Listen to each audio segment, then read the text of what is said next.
Hello friends. चलिए आज की क्लास शुरू करते हैं। आज हम देखेंगे कंप्यूटर की जितनी भी प्रोग्रामिंग भाषाएं हैं जिसमें आप प्रोग्राम लिखते हो, कब उनका विकास हुआ है, किसने किया और किस पर्पज के लिए यूज होती हैं। उसके आगे भी जो जो चीज़ें इससे रिलेटेड होंगी, कंप्यूटर के प्रोटोकॉल देखेंगे, लैन वैन मैन, बहुत सारी चीज़ें देखने वाले हैं। तो चलिए स्टार्ट करते हैं। और यहाँ से क्वेश्चंस बनते हैं, ध्यान रखना। हर एक टॉपिक में यही है, आपकी टोटल 10 क्लासेज होने वाली हैं और 10 क्लासेज में ही आप देखोगे हर वो चीज़ आ गई जहाँ से आपके क्वेश्चंस पूछे जाते हैं। ठीक है। फिर केवल कुछ चीज़ें रह जाएंगी जो करंट में आपकी, जैसे क्या क्या रह जाएगी कि आर्टिफिशियल इंटेलिजेंस क्या होती है, इस पे आ जाएगा क्वेश्चन। इसके बाद इंडस्ट्री 4.0 में जो चीज़ें यूज हो रही है उस पर क्वेश्चन आए, जो न्यू टेक्नोलॉजीज है वो इंटरनेट ऑफ थिंग्स क्या है, आईओटी, इन सबको हम बाद में करा देंगे। ठीक है। तो कंप्यूटर एक इलेक्ट्रॉ प्रोग्रामिंग लैंग्वेज समझ लो क्या होती है। कंप्यूटर एक इलेक्ट्रॉनिक मशीन है जो यूजर द्वारा प्रदान की गई सामान्य भाषा को नहीं समझ सकते। पिछली क्लास में भी आपको बताया था कि कंप्यूटर को क्या होती है, आप जिस भाषा में प्रोग्राम लिखते हो या बोलना चाहते हो कंप्यूटर से, वो नहीं समझता। उसका ट्रांसलेशन करना पड़ता है किसमें, मशीन भाषा। तो उस ट्रांसलेटर के लिए क्या, असेंबलर का या कंपाइलर का, इंटरप्रेटर, इन सब का यूज होता है। तो इसके लिए विभिन्न प्रकार की प्रोग्रामिंग भाषा की जरूरत होती है। हर प्रोग्रामिंग भाषा की अपनी एक व्याकरण होती है, उसी हिसाब से वो ट्रांसलेट होती है। ठीक। अब देख लेते हैं कौन कौन सी प्रोग्रामिंग भाषा होती है। पहला है लो लेवल लैंग्वेज। निम्न स्तरीय भाषाएं शुरुआती, जब कंप्यूटर की शुरुआत हो रही थी उस टाइम पे लो लेवल लैंग्वेज ही विकसित हुई थी। ठीक है। ऐसी भाषाएं जिनका प्रयोग कंप्यूटर में किसी कार्य को करने के लिए किया जाता है। ये भाषाएं कंप्यूटर द्वारा समझी जाने वाली भाषाएं हैं। लो लेवल लैंग्वेज वो होती है जो कंप्यूटर डायरेक्ट समझ जाते हैं। डायरेक्ट समझने में क्या होता है, बट ये बहुत टफ होती है। एक एक शब्द लिखना पड़ता है, कंप्यूटर की भाषा बहुत टाइम लगता है। ठीक है, इसलिए इनको बोला जाता है लो लेवल लैंग्वेज। शुरुआत में यही भाषाएं आई थी आपकी। पहली है मशीन भाषा। यह एक ऐसी भाषा होती है जो किसी भी कंप्यूटर द्वारा सीधे सीधे, ये वाला सीधे, ठीक है, समझी जा सकती है। इस भाषा को प्रयोग करना किसी यूजर के लिए बहुत कठिन होता है, ध्यान रखो। दूसरा असेंबली भाषा, मैंने बताई थी असेंबलर यूज होता है इसके लिए। इसमें क्या होता है, असेंबली भाषाएं पूरी तरह मशीनी भाषाओं पर आधारित होती हैं, ये भी। परंतु इसमें बाइनरी संख्या, कौन कौन सी, ओ, टोर, ए के स्थान पर कुछ शब्दों का प्रयोग किया जाता है जिन्हें क्या बोलते हैं, एम निमोनिक्स। सिंपल है, आपको बहुत ज़्यादा डिटेल में नहीं जाना है। अभी मैं बताऊं एम निमोनिक्स क्या होता है, कौन कौन सी चीज़ें यूज होती हैं इसमें, उसमें नहीं जाना है। आपको तो सिर्फ इतना ध्यान रखना है कि बाइनरी संख्या के स्थान पे एम निमोनिक्स का यूज होता है। ठीक है। सिम एम निमोनिक्स मतलब मशीनरी या मशीनी भाषा की जो मशीन निमोनिक्स होती है। दूसरी होती है, तो अभी तो लो लेवल देख ली, अब देखिए आप हाई लेवल। आजकल इन्हीं भाषाओं का यूज हो रहा है। हायर लेवल जो लैंग्वेज होती हैं, जितने भी प्रोग्रामिंग सॉफ्टवेयर बन रहे हैं, कंप्यूटर चल रहे हैं, सब इन्हीं भाषाओं पर चल रहे हैं। प्रोग्रामिंग भाषाएं कंप्यूटर की आंतरिक कार्य प्रणाली पर आधारित नहीं होती। कौन सी, ये वाली जो हायर लैंग्वेज है। इनका प्रयोग यूजर द्वारा किसी प्रोग्राम को बनाकर कार्य करने के लिए किया जाता है। कि यूजर प्रोग्राम को लिखता है, प्रोग्राम ध्यान रखना लिखा जाता है, तो किसी भाषा में लिखा जाता है। जैसे सी में लिख रहे हैं तो सी प्रोग्राम खोलोगे, वहां पे आप लिखोगे स्टैक, फिर डैश दोगे, फिर कॉमा दो, बहुत सारी चीज़ें होती हैं, ये दिस दैट है, तो वो सारी चीज़ करके आप प्रोग्राम लिख देते हो। फिर जो प्रोग्राम जिस तरीके के लिए लिखा जाता है वैसे वर्क करने लगता है, अगर प्रोग्राम आपका सही है तो। इन भाषाओं में विभिन्न प्रकार के अंग्रेजी शब्द, गणितीय फंक्शनों का इनका प्रयोग होता है, बहुत सारे चिन्हों का भी प्रयोग होता है। उच्च स्तरीय भाषा में लिखे प्रोग्राम कंप्यूटर नहीं समझ सकता है, इसलिए हमें एक लैंग्वेज ट्रांसलेटर, ये क्या है, ट्रांसलेटर, एन एस लगा दीजिए, ये हटा दीजिए। ठीक। हमें एक लैंग्वेज ट्रांसलेटर की ज़रूरत होती है। जैसे कंपाइलर क्या करता है, देखो जो मैंने पहले बताया था पिछली क्लास में, एक बार में ही पूरे प्रोग्राम का अनुवाद कर देता है। और किस भाषा में करेगा, मशीन भाषा में। हायर लैंग्वेज से मशीन भाषा में चेंज कर देगा कंपाइलर पूरे प्रोग्राम को। जबकि इंटरप्रेटर क्या करता है, लाइन बाय लाइन करता है। ये अंतर है आपका कंपाइलर में और इंटरप्रेटर। प्रमुख उच्च स्तरीय भाषाएं देख लेते हैं कौन कौन सी हैं, बहुत इंपॉर्टेंट है। आपको किस पे ध्यान देना है, भाषा का नेम, कब आई, किसने लाया, किस पर्पज के लिए यूज होती है। फोरट्रॉन फुल फॉर्म क्या है, फॉर्मूला ट्रांसलेशन, ट्रांसलेशन नहीं है यहाँ पे, थोड़ा सा इस वाली पीडीएफ में स्पेलिंग मिस्टेक्स हैं, उनको करेक्ट कर दें। इसका प्रयोग जटिल गणनाओं को करने के लिए किया जाता है फोरट्रॉन का। तो जो गणितीय गणनाएं है ना जटिल, उनके लिए किया जाता है, क्योंकि फॉर्मूलाज का यूज होता है, इसलिए इसे वैज्ञानिक और इंजीनियरों द्वारा प्रयोग किया जाता है। ठीक है। इस भाषा का विकास कब हुआ था, 1957 में आईबीएम, ठीक है, आईबीएम की फैक्ट्री जो है लैब, उसमें अमेरिका में जॉन बेसक द्वारा, तो नाम याद रखना, किया गया था। दूसरा है अलगोल, इसका पूरा नाम क्या है, अरिथमेटिक, नहीं, इसका पूरा नाम है एल्गोरिथमिक लैंग्वेज। ठीक है, अलगोल का, इसका आविष्कार मुख्यतः जटिल बीजगणितीय गणनाओं के लिए किया जाता है। तो जो मैं बोल रहा था अरिथमेटिक यहाँ से आया था कि मुख्यतः जटिल बीजगणितीय जो गणना है ना, उनके लिए किया जाता है एल्गोरिथमिक लैंग्वेज का प्रयोग। इस भाषा का प्रयोग इंजीनियरिंग और वैज्ञानिकों द्वारा इसका भी प्रयोग किया जाता है। और इसका विकास कब हुआ है, 1958 में इंटरनेशनल कंपनी ने किया। अगला आ जाते हैं कोबोल, इसका पूरा नाम क्या है, कॉमन बिजनेस ओनेटेड लैंग्वेज है। बिजनेस आ गया तो मतलब व्यवसाय वगैरह में यूज होती है। इसका प्रयोग कॉमर्शियल, ठीक है, कॉमर्शियल एप्लीकेशन प्रोग्राम लिखने के लिए किया जाता है। फिर लोगो, इस ये जो भाषाएं हैं ना, इनमें जहाँ पे सन अगर नहीं दिया है तो अभी कल एक पेज का आपको पीडीएफ प्रोवाइड करा दिया जाएगा, उसमें सारी भाषाएं, सबका सन वगैरह भी आ जाएगा। ठीक है। इसका पूरा नाम लॉजिक ओरिएंटेड लैंग्वेज है। लॉजिक मतलब तर्क शक्ति की बात हो रही है लोगों, ठीक है। और इसका प्रयोग कौन करते हैं, बच्चे, बच्चों के लिए होता है। पास्कल, पास्कल क्या है, इसका विकास सन 1975 में प्रोफेसर निकोलस बिर्क ने किया था। इस प्रोग्रामिंग भाषा का नाम एलिस पास्कल के नाम पर रखा गया है। इसका प्रयोग विभिन्न प्रकार के कार्यों के लिए इसका भी होता है, वही सॉफ्टवेयर वगैरह बनाने के लिए। बेसिक भाषा देखो, बेसिक जैसा नाम है। इसका पूरा नाम क्या है, beginners all purpose symbolic instruction code.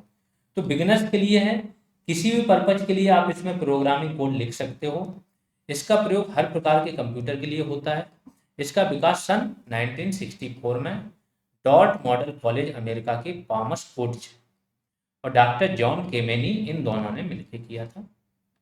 अगली भाषा प्रोलॉग, आपको एक सारणी बना, उसमें इनका सन नेम क्या प्रयोग है, कब हुआ, किसने किया। इसका पूरा नाम क्या है, प्रोग्रामिंग लॉजिक है। इस भाषा का विकास 1973 में फ्रांस में, ध्यान रखना लॉजिक की बात हो रही है, आज की डेट में सबसे ज़्यादा चल रही है ये भाषा, क्योंकि एआई, ओपन एआई चल रहा है, आर्टिफिशियल इंटेलिजेंस का विकास, इसकी जो नींव है कहाँ रख दी गई थी, इस भाषा के द्वारा। इसका पूरा नाम क्या है, प्रोग्रामिंग लॉजिक। और फ्रांस में इसका विकास हुआ, कृत्रिम बुद्धि संबंधित कार्यों के लिए इसका विस्तार किया। सी लैंग्वेज है, सबसे ज़्यादा यूज में आने वाली आज की डेट में यही लैंग्वेज है। यह प्रोग्राम की सबसे आधुनिक भाषा है।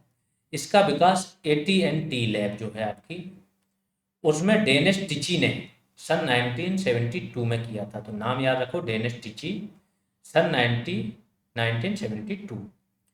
इस भाषा का प्रयोग करके जटिल से जटिल प्रोग्राम को सरल भाषा में लिखा जा सकता है, इसलिए इसका प्रयोग ज़्यादा होता है। फिर C++ है, इसका विकास 1980 में बार्न स्ट्रास ट्राई, इनके द्वारा, अमेरिका की जो मैंने बताया बेल लेबोरेटरी है, आईटी से रिलेटेड बहुत बड़ी लेबोरेटरी, इसमें हुआ। यह एक ऑब्जेक्ट ओरिएंटेड प्रोग्रामिंग लैंग्वेज है जिसका प्रयोग यूजर इंटरफेस पर आधारित प्रोग्राम को लिखने, यूजर इंटरफेस पर आधारित प्रोग्राम मतलब वही आपके सामने विकल्प हो, क्लिक करो आप वहां पे पहुंच जाओ। ये तो बात हो गई आपकी किस चीज की, भाषाओं की। अब आते हैं कंप्यूटर के नेटवर्क, बहुत इंपॉर्टेंट। नेटवर्क होता क्या है, पहली चीज तो ये समझ, नेटवर्क होता है बहुत सारे कंप्यूटरों का एक समूह जो आपस में जुड़ा। कंप्यूटर भी हो सकते हैं, मॉडम भी हो सकते हैं उसमें, ठीक है। मॉडम क्या करता है, मॉडम मतलब मॉड्यूलेटर, डीमॉड्यूलेटर, तो दो कंप्यूटरों को जोड़ने का काम भी मॉडम करता है। तो कंप्यूटर नेटवर्क दो या दो से अधिक कंप्यूटरों के बीच एक ऐसा एडजस्टमेंट या सामंजस्य होता है जिसके द्वारा वे आपस में डेटा व इंफॉर्मेशन का आदान प्रदान करते हैं। भारत का राष्ट्रीय सूचना, अब देखो भारत के कुछ नेटवर्क हैं तो गवर्नमेंट नेटवर्क देखे, गवर्नमेंट ने कहाँ कहाँ नेटवर्क, निक नेट, यहाँ से क्वेश्चन आता है, एनआईसी वालों का है ये, नेशनल इंफॉर्मेटिक्स सेंटर। भारत के राष्ट्रीय सूचना विज्ञान केंद्र, किसी की भी आप वेबसाइट देखो ना, गवर्नमेंट वेबसाइट, वो एनआईसी द्वारा चलती है, ठीक है। तो राष्ट्रीय सूचना विज्ञान केंद्र मतलब एनआईसी, नेशनल इंफॉर्मेटिक्स सेंटर, ने उपग्रह पर आधारित निकनेट नामक राष्ट्रव्यापी कंप्यूटर संचार नेटवर्क स्थापित किया है। दूसरा क्या है, अर्नेट, ERNET। ई क्या है, एजुकेशनल, और आर क्या है, रिसर्च, नेट क्या है, नेटवर्क। शिक्षा एवं अनुसंधान network, educational and research network इसका संक्षिप्त रूप है। यह देश की मुख्य शिक्षण संस्थाओं IIT, NIT, MBBS वाले जो कॉलेज हैं, इसके बाद आपके जो एडवांस रिसर्च वाले कॉलेज हैं, उन अनुसंधान केंद्रों को आपस में जोड़ता है। अगला क्या है, इनफिलिप नेट, ये क्या है, यह यूजीसी का है, यह विश्वविद्यालय अनुदान आयोग द्वारा शुरू किया गया विश्वविद्यालयों और कॉलेजों के लिए इंफॉर्मेशन और लाइब्रेरी नेटवर्क है, ठीक है। आगे चलते हैं, बिट्सनेट, यह भारत सरकार के बायोटेक्नोलॉजी विभाग द्वारा निर्मित बायोटेक्नोलॉजी इंफॉर्मेशन सिस्टम नेटवर्क है। ये बहुत इंपॉर्टेंट है, अभी जो कोरोना की कोविड वैक्सीन जो थी किसने बनाई, बायोटेक्नोलॉजी डिपार्टमेंट ने, जो लैब थी आपकी अलग अलग, ठीक है, उन्होंने बनाई है, ठीक। अगला रैब एमनेट, ठीक है, इसको रैमनेट बोलते हैं, वैसे बी साइलेंट है आपका। Remote area business message network, बहुत इंपॉर्टेंट है, देखो रिमोट एरिया की बात हो रही है, तो वैसा एरिया जो गांव ग्रामीण है, remote area, business message network किसके द्वारा शुरू किया गया, सी डॉट द्वारा शुरू किया गया नेटवर्क। अब नेटवर्क के प्रकार देख लेते हैं। सर्विस के आधार पर नेटवर्क दो प्रकार के होते हैं, पहला है आपका पीयर टू पीयर और दूसरा है server centric. Peer to peer समझ लीजिए क्या होता है, पीयर टू पीयर नेटवर्क एक ऐसा नेटवर्क होता है जिसमें निश्चित रूप से ना तो कोई कंप्यूटर सर्वर होता है, पहले सर्वर समझो होता क्या, सर्वर होता है जो सारी जानकारी प्रोवाइड कराता है, आपने जो जानकारी मांगी सर्वर ने आपको दे दी। कंप्यूटर पे क्या होता है, इंटरनेट पे सर्वर होता है, आपने वेबसाइट का नाम डाला, गूगल पे सर्च किया, वो जानकारी आपके पास आ गई, तो ये सर्वर प्रोवाइड करा। तो सर्वर सारी सूचनाएं जानकारी प्रोवाइड कराता है जो आप मांगते हो। इसके बाद क्लाइंट जो चीज मांगता है वो होता है क्लाइंट, ठीक है। जो जानकारी आप मांग रहे हो आप क्लाइंट हो गए, किससे मांग रहे हो, तो यहाँ पे यही है कि पीयर टू पीयर नेटवर्क में क्या होता है कि इसमें ना तो कोई कंप्यूटर सर्वर होता है और ना ही कोई कंप्यूटर क्लाइंट होता है। फिर क्या होता है, कैसे काम चलता है, तो जैसे 5 कंप्यूटर जुड़े हुए, ठीक है, इसमें क्या होगा ना कि कोई भी सर्वर का काम कर सकता है, कोई भी क्लाइंट का, क्योंकि सारी जानकारी सबके पास है। अब आपने यहाँ से मांगी तो इसमें से जिसके पास इजीली अवेलेबल होगी वो दे देगा, जो मांगेगा वो क्लाइंट बन जाएगा और जिससे दी जाएगी वो आपका क्या है, सर्वर। तो लेकिन आवश्यकता के अनुसार कोई भी कंप्यूटर सर्वर बन सकता है और कोई भी कंप्यूटर क्लाइंट। इसे समझने के लिए हमें सर्वर, क्लाइंट और पीएल को भी समझना पड़ेगा। सर्वर में बता चुका हूँ, सर्वर उस कंप्यूटर को कहा जाता है जो नेटवर्क में अन्य कंप्यूटर को डेटा, इंफॉर्मेशन या सर्विस प्रोवाइड करता है। क्लाइंट क्या होता है, क्लाइंट वही कंप्यूटर होता है जो ना तो सर्वर होता है और ना, ये वाला थोड़ा सा लाइन काट दो, ना क्लाइंट, लेकिन जरूरत के समय यह सर्वर की तरह भी कार्य करता है और क्लाइंट की तरह भी कार्य करता है। ये क्या हो गया आपका क्लाइंट। लेकिन ये पीयर टू पीयर नेटवर्क में पीयर क्लाइंट की बात हो रही है, ठीक है।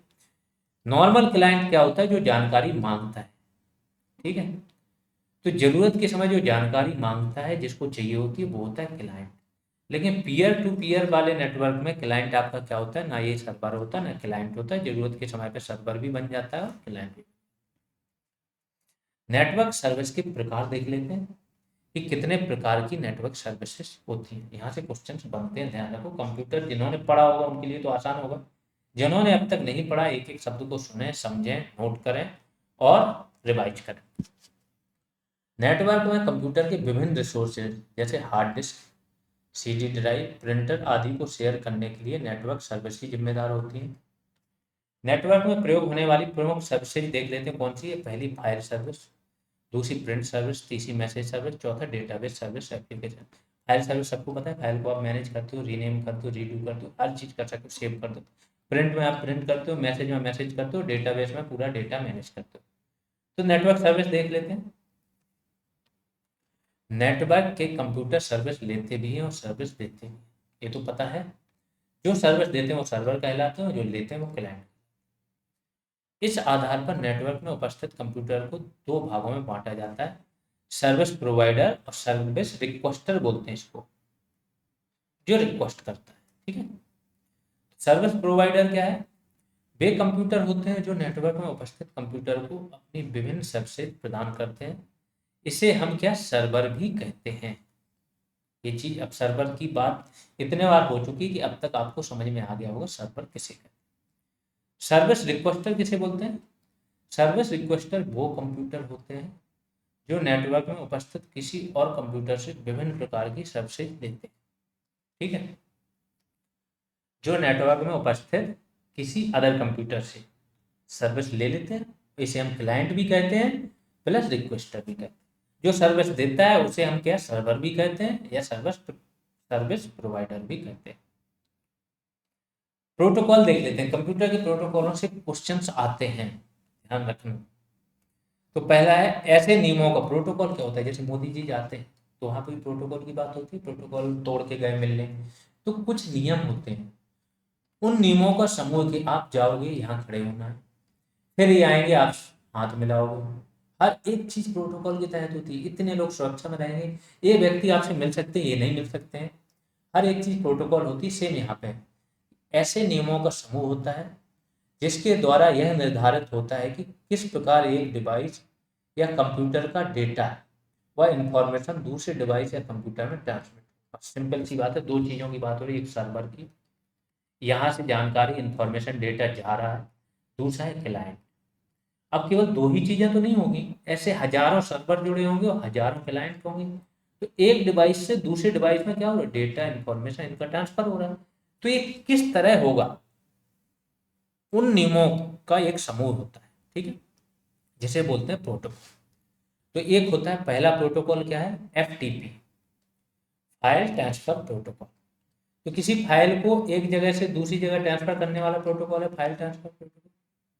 दूसरा क्या है, SMTP, simple mail transfer protocol. ध्यान रखना, ईमेल के लिए आप इसी प्रोटोकॉल का यूज करते हो, SMTP का। एक क्वेश्चन कई बार आ चुका है। तीसरा है HTTP protocol, hyper text transfer protocol. जो भी आप ऑनलाइन टेक्स्ट पढ़ते हो वो HTTP प्रोटोकॉल में ही मैक्सिमम होते हैं। TCP क्या होता है, transmission control protocol. TCP IP total होता है ये इंटरनेट, इसी प्रोटोकॉल पे चलता है, दोनों को मिला के TCP IP, transmission control protocol और इंटरनेट प्रोटोकॉल। ठीक है, अब कंप्यूटर नेटवर्क के प्रकार देख लेते हैं, कितने प्रकार के कंप्यूटर नेटवर्क होते हैं। तो कंप्यूटर नेटवर्क को दूरी की जगह आप कर लो क्षेत्रफल। दूरी क्या, कितनी दूरी तक ये कार्य करते हैं, सेम बात हो गई। अब स्क्वायर किलोमीटर की बात करते हैं, क्षेत्रफल। तो पहला होता है लैन, फिर मैन और वैन। एरिया बढ़ता जाएगा, इसका कम होगा, इसका मीडियम टाइप का, इसका बहुत विस्तृत होगा। ये इंटरनेट वाला पूरी देश दुनिया तक फैला होता है। तो पहला है लोकल एरिया नेटवर्क, लैन। तो अगर कोई यूनिवर्सिटी वगैरह में रहा हो, कॉलेज में रहा हो, तो उसको पता होगा उस टाइम पे जब नेट फ्री नहीं था तो हमारे पास लैन होता था कॉलेज का। लैन केबल हम लगा के हाई स्पीड में इंटरनेट मिल जाता था और बहुत सारे लोगों का काम होता था मूवियाँ डाउनलोड करना लैपटॉप, यही यूज होता था इसका। तो ये क्या होता है, लोकल एरिया नेटवर्क। लैन एक ऐसा नेटवर्क है जो कम दूरी में फैला हुआ होता है, मतलब कम दूरी में कंप्यूटर इससे कनेक्टेड रहते हैं। एक केबल रहती है, उसमें अलग अलग कनेक्शन। ठीक है, ऐसे जैसे किसी घर में रखे दो कंप्यूटर के बीच का नेटवर्क, किसी ऑफिस के कुछ कंप्यूटर का नेटवर्क, या किसी बिल्डिंग में फैला हुआ नेटवर्क, ये क्या है आपका लैन। मैन क्या होता है, इसका फुल फॉर्म देख लो, उससे समझ जाएगा, मेट्रोपॉलिटन एरिया नेटवर्क। मेट्रोपॉलिटन मतलब दिल्ली क्या है, मेट्रो सिटी है। मेट्रोपॉलिटन मतलब जिसकी 1 मिलियन तक जनसंख्या हो गई, 10 लाख, तो ये मेट्रोपॉलिटन सिटीज बोलते हैं।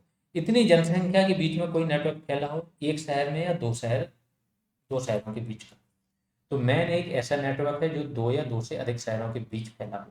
ठीक है, तो बहुत बड़ा नहीं है, ध्यान रखना, राज्यों की भी बात नहीं हो रही, दो या तीन या चार छह शहरों के बीच में फैला हो, ये क्या होता है, मैन।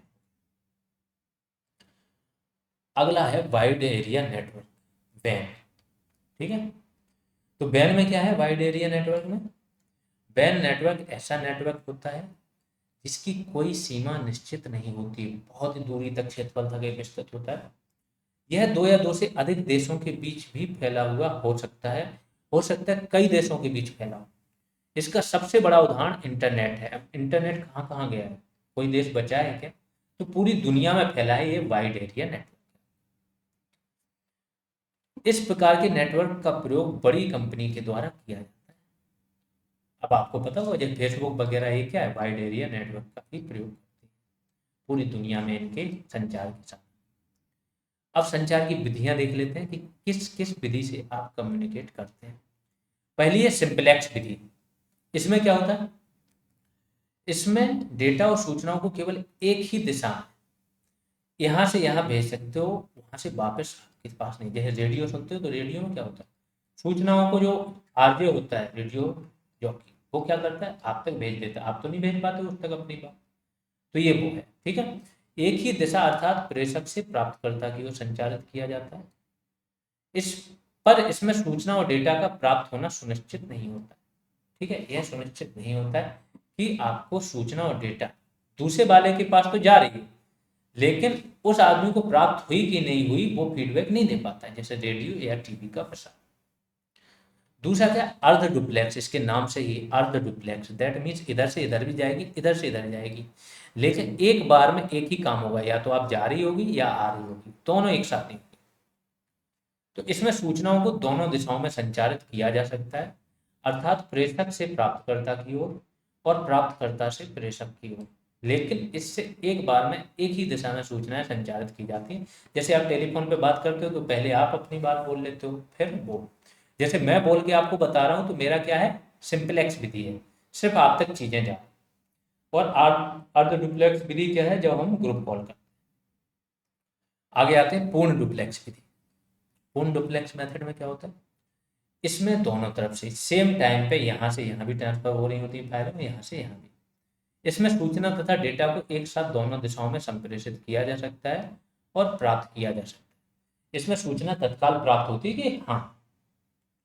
फिर नेटवर्क की कुछ टोपोलॉजी होती है, जैसे नेटवर्क आप जोड़ते हो, ए नोड, अलग अलग टोपोलॉजी, इन पे भी क्वेश्चन आ जाते हैं कभी कभार, जानना जरूरी है तो जान लीजिए। ठीक है, यह नेटवर्क के विभिन्न नोड, नोड की बात हो रही, नोड नहीं, नोड या टर्मिनल्स को आपस में जोड़ने का तरीका है जो नेटवर्क की भौतिक संरचना बनाता है। यह निम्न प्रकार का हो सकता है।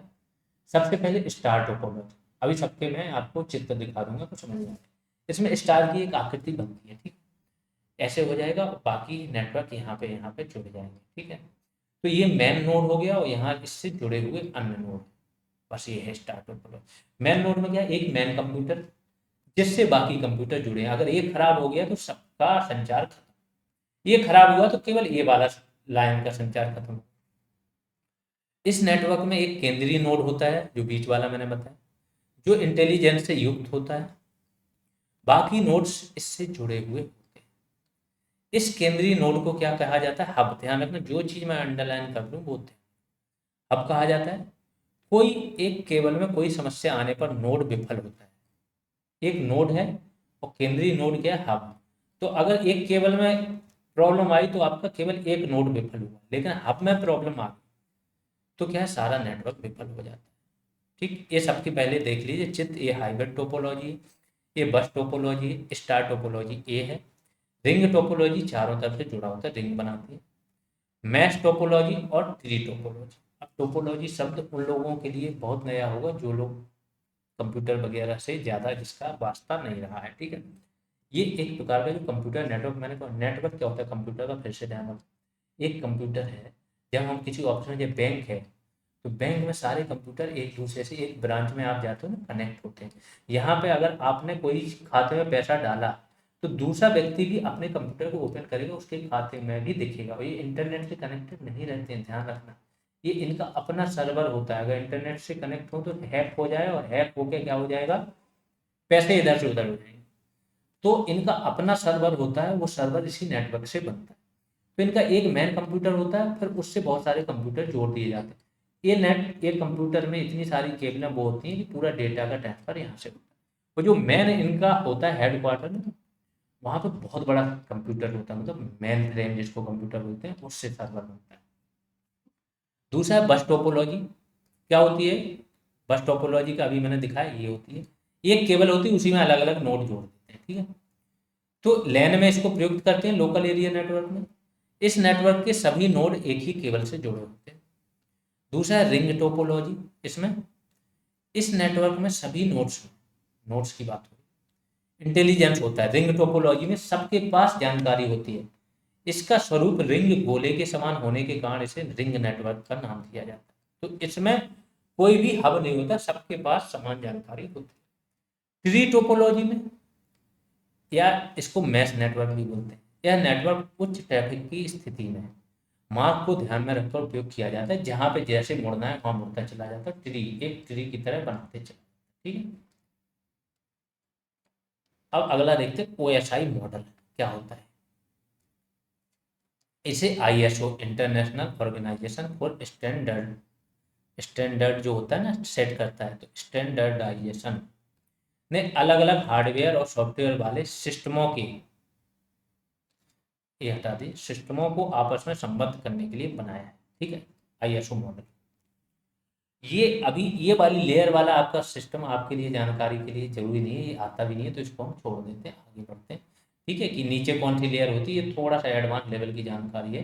कि सबसे नीचे आपकी फिजिकल लेयर होती है, फिर डेटा लिंक लेयर होती है, फिर नेटवर्क लेयर, फिर ट्रांसपोर्ट लेयर, फिर सेशन लेयर, फिर प्रेजेंटेशन लेयर, और इसके बाद एप्लीकेशन लेयर होती है, ठीक। तो ये कोई उतने ज़्यादा यहाँ तक क्वेश्चन नहीं आते हैं, तो इसको हम हटा देंगे। आगे चलते हैं, किस लेयर में क्या काम होता है वो उसमें ही लिखा था। इंटरनेट का प्रोटोकॉल क्या होता है, तो ये TCP होता है, TCP/IP प्रोटोकॉल, TPC नहीं, TCP/IP। इंटरनेट में दूरसंचार प्रोटोकॉल की प्रणाली अपनाई जाती है जिसे TCP/IP कहते हैं। इंटरनेट एवं सभी इंटरनेट, अब ये ध्यान रखना, इंटरनेट क्या होता है, अंतरराज्यीय जानते हैं, अंतराराज्य। तो इंटरनेट में क्या होता है, जैसे अंतरराज्यीय की बात हो तो दो राज्यों की बात हो, अंतराराज्यीय अंतरदेशीय की बात होती है तो क्या होती है आपके अंदर, कि दो देशों के बीच की बात, ठीक है। और अंतरा में क्या, उसी देश के अंदर की बात, यही इसका मतलब कि इंटरनेट क्या है, उसी नेटवर्क के अंदर की बात, नहीं उसी नेटवर्क के अंदर की बात इंटरनेट में होती है, सेम नेटवर्क के।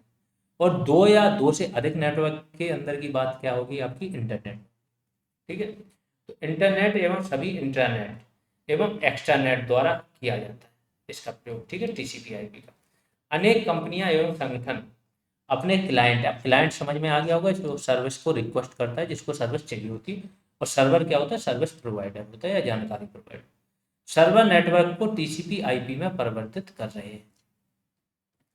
TCP/IP के 5 स्तर जिन्हें आकृति में दिखाया गया निम्नलिखित है। पहला, एप्लीकेशन अथवा प्रक्रिया स्तर। दूसरा, होस्ट टू होस्ट परिवहन स्तर। तीसरा, इंटरनेट प्रोटोकॉल। चौथा, नेटवर्क इंटरफेस। और पांचवा, फिजिकल लेयर वाला भौतिक।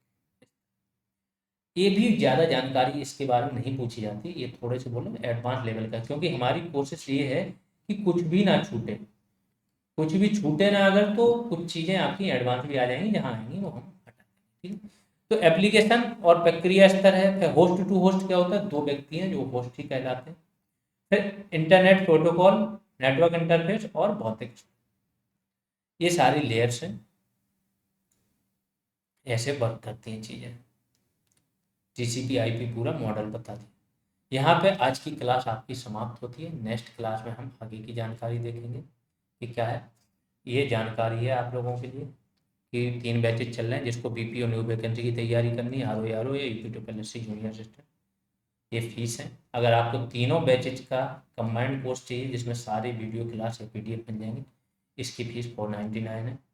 जीएस रेवोल्यूशन आप प्ले स्टोर से ऐप डाउनलोड कर सकते हैं, वहाँ पे आपको ये सारे बैचेज मिल जाएंगे। टेलीग्राम पे भी जीएस रेवोल्यूशन सर्च करेंगे, ग्रुप मिल जाएगा और ये नंबर है, इस पे कोई क्वेरी है तो कांटेक्ट कर सकते हैं। अभी के लिए इतना ही, धन्यवाद।